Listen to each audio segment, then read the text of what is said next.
Master मुजाहिद अगर जीत, ये वारिस जैसे कोरोना एक वारिस था ना, मास्टर मुजाहिद कोचा धमन के लिए एंटी वारिस है। अगर उसे काम जिताएंगे तो यहाँ के जो ये है पूरे हर जगह में दलाली खड़ा हो जाएंगे। अगर एमआईएम को वोट नहीं देते हैं तो बीजेपी जीतेगा यहाँ। अगर बीजेपी जीतेगा, अगर बीजेपी का जो कैंडिडेट है, आरएसएस का जो कैंडिडेट है, जो आरएस के कैंडिडेट है, वो अगर जीतेगा तो यहाँ के हिंदू मुसलमान की एकता खत्म हो जाएगा। जावेद साहब को भूल जाते हैं क्या? हाँ, जावेद साहब को भूल जाते वो हैं? बेचारा सीधा आदमी है, सांसद है, सीधा आदमी, उससे कुछ होगा नहीं। काहे नहीं होगा? उसको विकास करने का क्षमता है। वो थके हुए शेर है, बहुत दिन से विधायक है, थके हुए शेर है। वो थक गया, वो आराम करे, डॉक्टर है, जाके किसी पेशेंट को इलाज करे, वहां तक उसका ठीक है। 2020 में तो बहुत चक्कर लगाए थे शेरशाबादी लोग। अख्तर उली मान के घर का जो चौखट है ना, वो तो घिस चुका था मेरे ख्याल से। कहाँ टिकट दिया था? देखिए उस 2000 आज कह रहे हैं एमआईएम हक दे रहा है। सुनिए 2020, उस समय 2020 का बात था, 2020 का बात था, लेकिन अब अभी 24 है। कुछ दिन पहले जब टिकट मिलने से पहले जब पार्टी एक जगह था, 5 से या जब गठबंधन तोड़ने का 5 या 6 होता, उस समय क्या बोला था कि बीजेपी भगाओ देश बचाओ। आज क्या कर रहा है? बीजेपी के गोद में लो और हमको वोट दो, यही बात कर रहा है वो। दोस्तों 2024 लोकसभा चुनाव का समय आहिस्ता आहिस्ता करीब आता जा रहा है। जैसे जैसे दिन गुजर रहा है, चुनाव का खुमार लोगों के सर तक पहुंचता जा रहा है। ऐसे में माहौल को जानने के लिए हम भी पूरे किशनगंज जिले के अलग अलग जगह में जाते हैं, अलग अलग चौक चौराहे में जाते हैं और वहाँ के लोगों से हम बात करते हैं और फिर उनके दिल के अंदर की बात को हम जानने का प्रयास करते हैं कि इस बार जब अगले महीना 26 तारीख को जब अगले 5 साल के लिए किशनगंज जिला के लोग किसी को सांसद बनाएंगे तो वो कौन सी पार्टी का कौन सा चेहरा होगा। फिलहाल आज हम ये कोचाधामन विधानसभा में है। कोचाधामन विधानसभा के ये डेरामारी चौक पौवाखाली मोड़ में है और यहाँ पर हमारे साथ एक युवा समाज सेवी, हालांकि शेरशाबादी से इनका ताल्लुक है, वो हमारे साथ हैं। इनसे हम बात करेंगे और जानने का प्रयास करेंगे कि इनके यहाँ आसपास के लोगों का, इस चौक के खास करके लोगों का रुझान क्या है। हम बात को शुरू करेंगे। सबसे पहले आप अपना परिचय दे दीजिए, आप अपना नाम बता दीजिए। मेरा नाम मुर्तजा अली है और मैं कोचाधामन प्रखंड से बिलोंग करता हूँ और किशनगंज जिला के बिहार से बिलोंग करता हूँ। अगले महीने 26 तारीख को चुनाव करना है लोकसभा का। ऐसे में आपके यहाँ के लोगों का क्या रुझान रहेगा इस बार? देखिए रुझान, यहाँ के जो रुझान, यहाँ के नौजवान का जो रुझान है इस बार कुछ सोच हटके इस बार नौजवान, क्योंकि सब कोई ऐसा सगा नहीं जो सीमांचल को ठगा नहीं, कोई ऐसा अपना नहीं जो सीमांचल को नहीं ठगा है। ऐसा कोई ऐसा नेता नहीं जो सीमांचल को ठगने के लिए बन किया है, सब ने ठगा है हम लोगों को। यहाँ पर 3 पार्टियां हैं, एक एनडीए गठबंधन बोले तो बीजेपी, दूसरा इंडी गठबंधन यानी कांग्रेस जो अपने आप को सेक्युलर पार्टी का दावा करती है, तीसरा ओवैसी साहब एमआईएम पार्टी। इन तीनों पार्टी में बेटर पार्टी कौन सा रहेगा बताइए? देखिए 2 पार्टी तो पहली बात हम आपको बता देना चाहते हैं कि 2 पार्टी जो है आपका, ये तो साफ स्टैंड क्लियर है कि 2 पार्टी इस बार 0 में आउट होगा किशनगंज में। अच्छा, 0 में 2 आउट। नाम भी ना कह दीजिए। राम जो अभी जानते हैं नाम जो है, एक एनडीए जो सहयोगी दल जो मास्टर साहब, मैं नाम लेके कहता हूँ, उनको टिकट मिला है, तो ये काफी वो मुमकिन नहीं है कि किशनगंज में जीत सकते हैं। और कांग्रेस जो निकम्मा सांसद हमारे यहाँ के जो विकास नहीं करते हैं और फिर पोस्टर में अभी लिख रहे हैं कि ये है विकास और करेंगे विकास, हमको वोट दीजिए, लेकिन इस बार उसे साफ नकार देंगे। और जो तीसरा पार्टी जो आपको बोले उसके बारे में हम लोग कुछ मंथन कर रहे हैं। हमको लग रहा है कि ओवैसी की पार्टी के बारे में जी उसके बारे में कुछ मंथन हो रहा है यहाँ के नौजवान से कि एक अख्तर उली मान साहब है और बैरिस्टर, मैं बैरिस्टर साहब को दिल के गहराई से मैं उसे पसंद करता हूँ कि जिन्होंने यहाँ के सीमांचल को वादा है उसका, सीमांचल की लड़ाई, सीमांचल के मजलूमों की लड़ाई, सीमांचल के गरीबों के लड़ाई को लड़ रहे हैं। तो कोई अगर लड़े तो बैरिस्टर साहब लड़ रहे हैं। तो लोग तो कह रहे हैं कि ये बीजेपी को फायदा पहुंचा रहे हैं। बीजेपी को फायदा पहुंचा रहे हैं। तो मैं उन्हें बता देना चाहता हूं कि ये अगर बीजेपी को फायदा पहुंचा रहे तो क्या आप बीजेपी का तो गोद में बैठे हुए हैं, बीजेपी का क्या बीजेपी को फायदा? डायरेक्ट बीजेपी, ये अगर फायदा पहुंचा रहे तो आप डायरेक्ट बीजेपी में है। और कोई ऐसा चीट कागज या कोई ऐसा प्रूफ करा दे कि बैरिस्टर साहब बीजेपी के साथ है, और मैं आपको और पूरा दुनिया जानता है कि आप आरएसएस के भक्त हैं और आरएसएस के इशारे पे आप काम करते हैं। और कौन आपका एनडीए से जो इस बार चुनाव लड़ रहा है किशनगंज में, वो आपका आरएसएस का कैंडिडेट है, एनडीए जदयू का कैंडिडेट नहीं, ये आरएसएस का है। और यहाँ की एकता को खत्म करने के लिए चुनाव लड़ रहा है और यहाँ की एकता को खत्म हो रहा है। देख सकते हैं अब यहाँ के क्या करेंगे, यहाँ के हिंदू और मुसलमान को लड़ाने का काम करेंगे और किशनगंज में गंगा जमुना तहजीब को खत्म करने का काम करेंगे। ये एनडीए ये काम करेंगे, उसीलिए यही सीमांचल की जनता को जाग लेना है और सोच लेना है। और ऐसे पार्टी को सीमांचल नहीं, भारत बीजेपी मुक्त भारत, बीजेपी मुक्त बिहार, बीजेपी मुक्त कोचाधामन, बीजेपी मुक्त किशनगंज। वो तो कह रहे हैं इस बार 400 के पार सीट लाएंगे, आप कह रहे हैं वोट नहीं देंगे। 400 पार, हमको लगता है कि बिहार में 10 से 15 सीट में आउट हो जाएंगे और पूरा इंडिया में मुश्किल से 150 या 200 सीट आएंगे। क्यों आएंगे? 2019 को भूल गए क्या? 39 सीट ले लिया था। भाई साहब, आप जानते होंगे कि वो 2019 था, ये 2024 है। अच्छा। यहाँ अब युवा जाग चुका है। युवा उस समय जो थे तो कुछ लालच के चक्कर में पड़ गए थे, लेकिन देखिए अब वो युवा बदलेंगे नहीं। युवा इसे मुंह तोड़ जवाब देने का काम करेंगे और इस बार जड़ से उखाड़ के सफाई करने का काम करेंगे।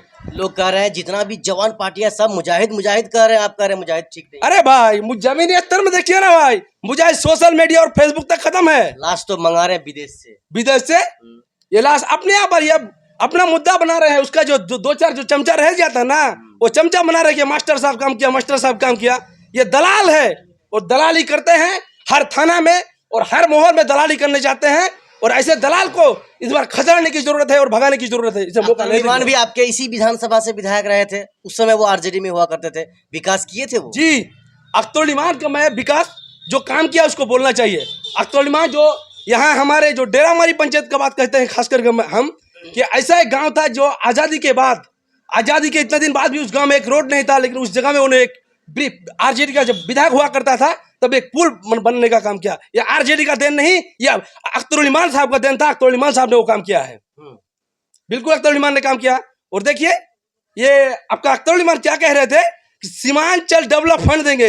ये सॉरी, आपका ये तेजस्वी यादव, मैं उन्हीं तेजस्वी यादव से पूछना चाहता हूं कि आपका सीमांचल डेवलप फंड कहां गया, मैं जानना चाहता हूं। खासकर एनडीए आपका जो कहते हैं कि महागठबंधन ये सीमांचल के जनता को ठगने का काम कर रहे हैं और यहाँ के गरीब और मजदूर के साथ खिलवाड़ करने का काम करते हैं। और यहाँ के दलित विरोधी सरकार जो तेजस्वी जी जो कुछ दिन जो सरकार चलाए हैं, सिर्फ अपना रोजी रोटी सेकने के लिए सरकार चलाए हैं। तो ओवैसी भी तो वादा किए थे कि हम कॉलेज बनवा देंगे, कोचादामन में रेलवे स्टेशन बनवा देंगे। अरे ओवैसी का तो भगोड़ा था। कैसे देखिए जाके अमर में अख्तर इमान साहब किस तरह से काम कर रहे हैं, आप देख सकते हैं। आप मीडिया के बंधु हैं, आप ज्यादा जानते हैं। अख्तर इमान साहब काम जिस तरह से किए हैं, देख सकते हैं उसका काम को। लेकिन ये आपका जो जब तक उसका चारों अगर विधायक अगर नहीं भागता तो हमको लगता है कि जो वादा किया था वो पूरा हो जाता। लेकिन ये भगोड़ा विधायक जाके आरजेडी में मिल गया। मैं उन्हें जानना चाहता हूँ कि आरजेडी में जाके आपको क्या मिल गया। और आपका तेजस्वी यादव ने वादा किया था कि सीमांचल डेवलपमेंट छीन के सीमांचल डेवलपमेंट दिलाएंगे, कहाँ है? मैं जानना चाहता हूँ तेजस्वी जी से कि आपने हमारे साथ छल किया है और इस बार आपके गठबंधन को इस बार हम लोग मुंह तोड़ जवाब देने का काम करेंगे और आपको बताने का काम करेंगे। सोच लिए हैं कि ओवैसी को वोट देना है? जी बिल्कुल सोच लिए हैं। यहाँ के युवा भी जाग चुके हैं, ओवैसी को वोट करेंगे हम लोग। एक मात्र सीट किशनगंज जीता के क्या फायदा होगा बताइए? देखिए, किशनगंज सीट जिता के कोई तो क्या, ये इसे तो कांग्रेस को जिताना चाहते हैं। वो क्या करेंगे एक सीट जीत के? अगर ऐसा हम जिताना नहीं चाहते, सवाल कर रहे हैं आपसे। देखिए, एक सीट की बात नहीं है, यहाँ हमारे अधिकार के साथ खनन हो रहा है। अच्छा। हमारे अधिकार हमारे लीडरशिप को खत्म कर रहा है। यानी एनडीए और इंडिया दोनों मिलकर हमारे लीडरशिप का खात्मा कर रहे हैं। आज जो भी हमारे लीडर आते हैं उसे समझ के अपने पार्टी में लालच दे के अपने पार्टी में लेकर चल जाते हैं और हमारे लीडरशिप को खत्म करने का काम करते हैं। आज हमारे अंदर कोई एक मजबूत लीडर नहीं है, एक मजबूत कोई चेहरा नहीं है। इन्हीं लोगों की चाल है कि हमारे लीडरशिप को खत्म करने का काम करते हैं। यही आपका कांग्रेस और यही काम करते हैं। किशनगंज में वोट डालो और राजनीतिक का काम करते हैं। आप बीजेपी और वोट डालो, बड़ा जोश में लग रहा है। फूट जोश में नहीं, ये आप दिल का जो ख्वाहिश है मैं आपको कैसे दिखाऊंगा कि हम लोगों के साथ जो हुआ है उसी ने बताने का काम करें। बीजेपी का काम है और इसका काम क्या है कि फूट डालो और राजनीति करो। और यहाँ खास करके हम लोग के पास जितना भी अगर कोई यहाँ से लेकर पूरे सीमांचल में ही नहीं पूरे बिहार में अगर हम लोगों का मुसलमान में अगर कोई मजबूत चेहरा आता है तो उसे तोड़ने का काम करता है और उसे लालच देके कोई ना कोई मामला में खत्म कर दे। ले लीजिए रहमत अली का जिला जो अररिया के जो जिलाध्यक्ष, उनके साथ क्या करवाए हैं, उनको खत्म करने के कौन करवाए थे? करवाए ये आपका कौन? ये आपका ये बीजेपी वाला करवाते हैं। बीजेपी का जो अभी जो बीजेपी का जो मैन आरएसएस का जो मैन जो भक्त है ना, कौन एजेंडा है, मास्टर मुजाहिद है। आरएसएस का भक्त है? हाँ, आरएसएस का भक्त है। वही एक वीडियो मैं दिखा सकता हूँ आपको फेसबुक पे कि तो अनेकों वीडियो है। नहीं, कुछ दिन पहले जब टिकट मिलने से पहले जब पार्टी एक जगह था 5 से या जब गठबंधन तोड़ने का 5 या 6 रोज था, उस समय क्या बोला था कि बीजेपी भगाओ देश बचाओ। आज क्या कर रहा है, बीजेपी के गोद में लो और हमको वोट दो, यही बात कर रहा है वो। अच्छा। और वही रहमत अली साहब को मेन काम है उसी का, रहमत अली साहब को फंसाने का काम उसी का है। किशनगंज में शेरशाहबादी लगभग 3 लाख के आसपास वोट इन लोगों की भी है।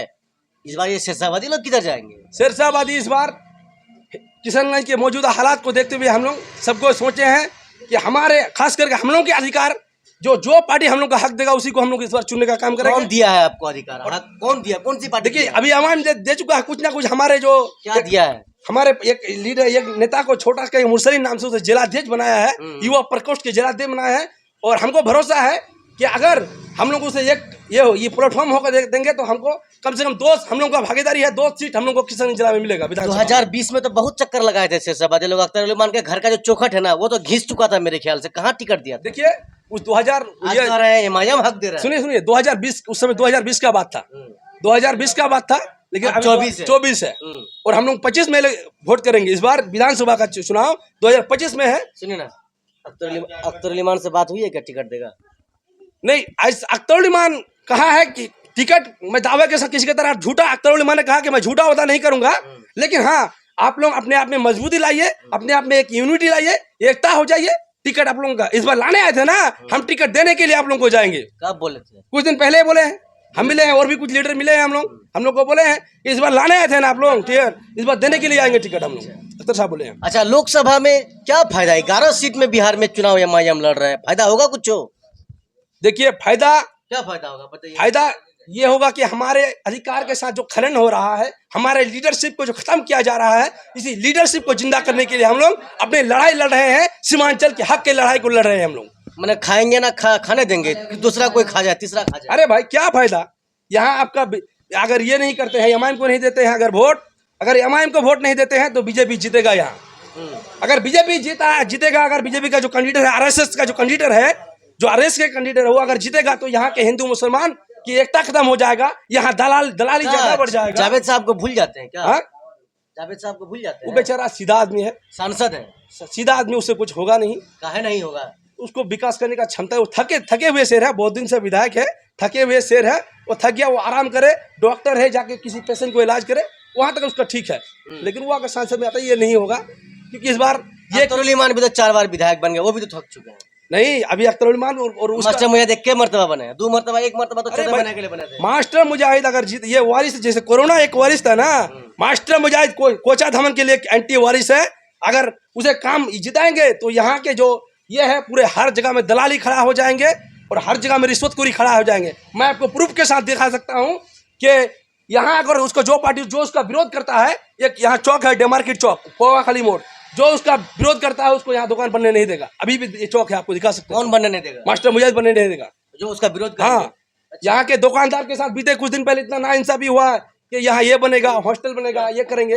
बेचारा गरीबों का दुकान को तोड़ने का काम किया, लेकिन आज तक कुछ नहीं बनाया। खंडर में ये चौक तब्दीली है। कुछ दिन पहले जो नौकरी दिया गया 5 लाख के जो आंकड़े, जो सरकारी आंकड़ा दिखा रहा है, नीतीश कुमार के आंकड़ा दिखा रहा है कि 5 लाख लोगों को रोजगार दिए, लेकिन 5 लाख में मुश्किल से 1 लाख हमारे बिहार का नहीं होगा, अदर राज्य से उठा के लाके दिया। लेकिन मैं उन्हें जानना चाहता हूं कि हमारे बिहार के मजदूर जब अदर राज्य में जाते हैं तो हमारे मजदूर को मारा जा रहा है, काटा जा रहा है दिन दहाड़े, लेकिन आपने बाहरी हमारे बिहार के जो युवा बेरोजगार है, लेकिन आप बाहरी युवा को लाके रोजगार देते हैं और हम है बेरोजगार और दूसरे को हम करते हैं उपकार। ये आपका उपकार नहीं है, ये नाइंसाफी है। आपको ये नाइंसाफी आप इसीलिए करते हैं तो आपको इस बार जड़ से सफाया होना तय है, इसी के कारण।